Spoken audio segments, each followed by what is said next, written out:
de Maupassant, Mademoiselle Fifi.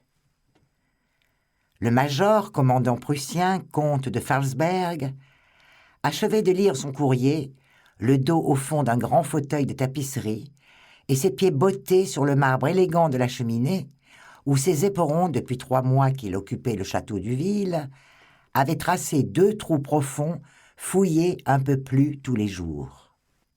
Une tasse de café fumait sur un guéridon de marqueterie maculé par les liqueurs, brûlé par les cigares, entaillé par le canif de l'officier conquérant, qui parfois, s'arrêtant déguiser un crayon, traçait sur le meuble gracieux des chiffres ou des dessins à la fantaisie de son rêve nonchalant. Quand il eut achevé ses lettres et parcouru les journaux allemands que son vague maître venait de lui apporter, il se leva, et après avoir jeté au feu 3 ou 4 énormes morceaux de bois vert, car ces messieurs abattaient peu à peu le parc pour se chauffer, il s'approcha de la fenêtre. La pluie tombait à flots, une pluie normande qu'on aurait dit jetée par une main furieuse, une pluie en biais, épaisse comme un rideau, formant une sorte de mur à raies obliques, une pluie cinglante, éclaboussante, noyant tout, une vraie pluie des environs de Rouen, ce pot de chambre de la France.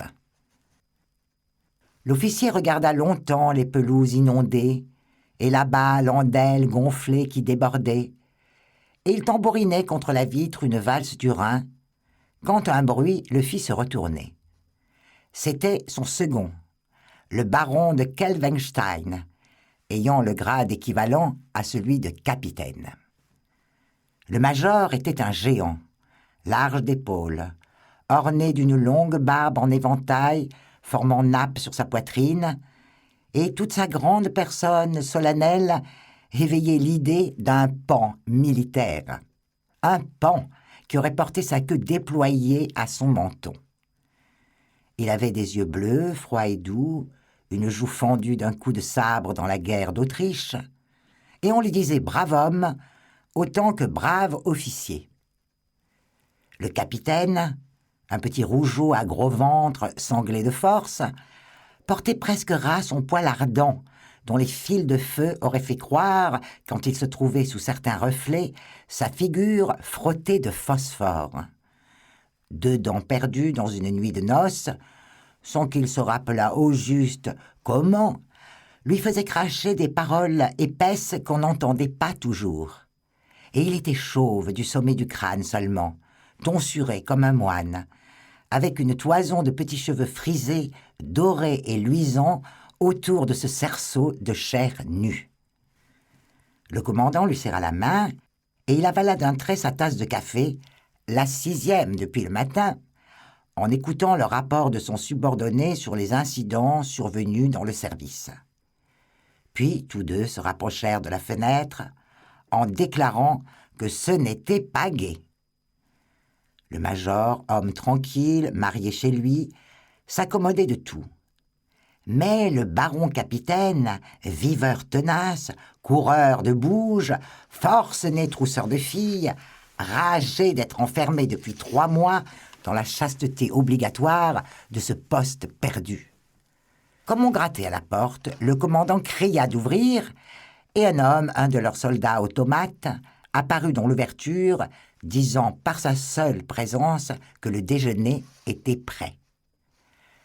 Dans la salle, ils trouvèrent les 3 officiers de moindre grade, un lieutenant, Otto de Grossling, 2 sous-lieutenants, Fritz Schauenauburg, et le marquis Wilhelm d'Erick, un tout petit blondin fier et brutal avec les hommes, dur aux vaincus et violent comme une arme à feu. Depuis son entrée en France, ses camarades ne l'appelaient plus que Mademoiselle Fifi. Ce surnom lui venait de sa tournure coquette, de sa taille fine, qu'on aurait dit tenue en un corset, de sa figure pâle où sa naissante moustache apparaissait à peine, et aussi de l'habitude qu'il avait prise, pour exprimer son souverain mépris des êtres et des choses, d'employer à tout moment la locution française « fi, fi donc », qu'il prononçait avec un léger sifflement. La salle à manger du château d'Uville était une longue et royale pièce, dont les glaces de cristal ancien étoilées de balles et les hautes tapisseries des Flandres tailladées à coups de sabre et pendantes par endroits disaient les occupations de mademoiselle Fifi en ses heures de désœuvrement. Sur les murs, 3 portraits de famille, un guerrier vêtu de fer, un cardinal et un président, fumaient de longues pipes de porcelaine, tandis qu'en son cadre dédoré par les ans, une noble dame à poitrine serrée montrait d'un air arrogant une énorme paire de moustaches faites au charbon. Et le déjeuner des officiers s'écoula presque en silence dans cette pièce mutilée, assombrie par l'averse, attristante par son aspect vaincu, et dont le vieux parquet de chêne était devenu solide comme un sol de cabaret.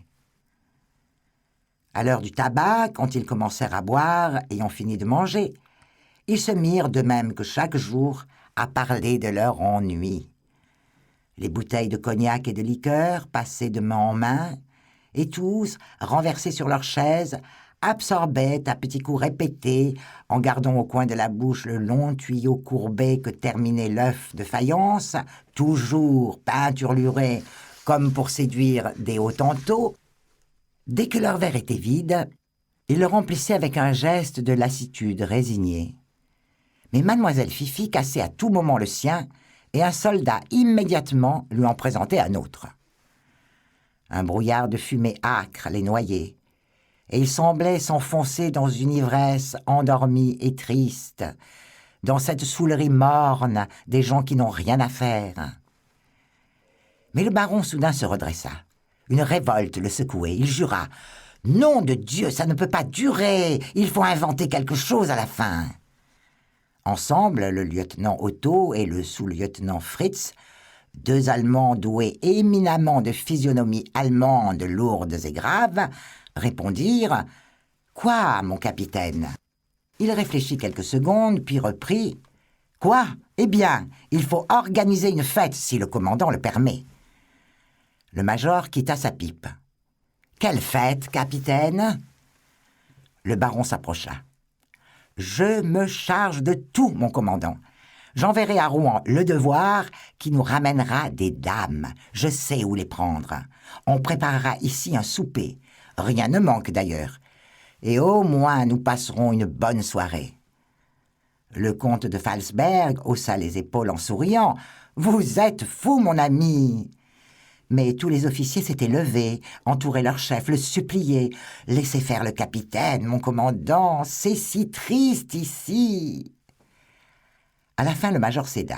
« Soit, dit-il. » Et aussitôt le baron fit appeler le Devoir.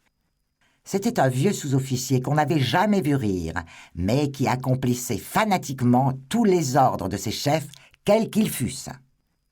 Debout, avec sa figure impassible, il reçut les instructions du baron, puis il sortit.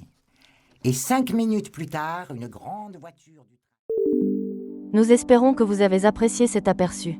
Pour continuer à écouter ce livre audio sur Google Play Livres, utilisez le lien dans la description de la vidéo.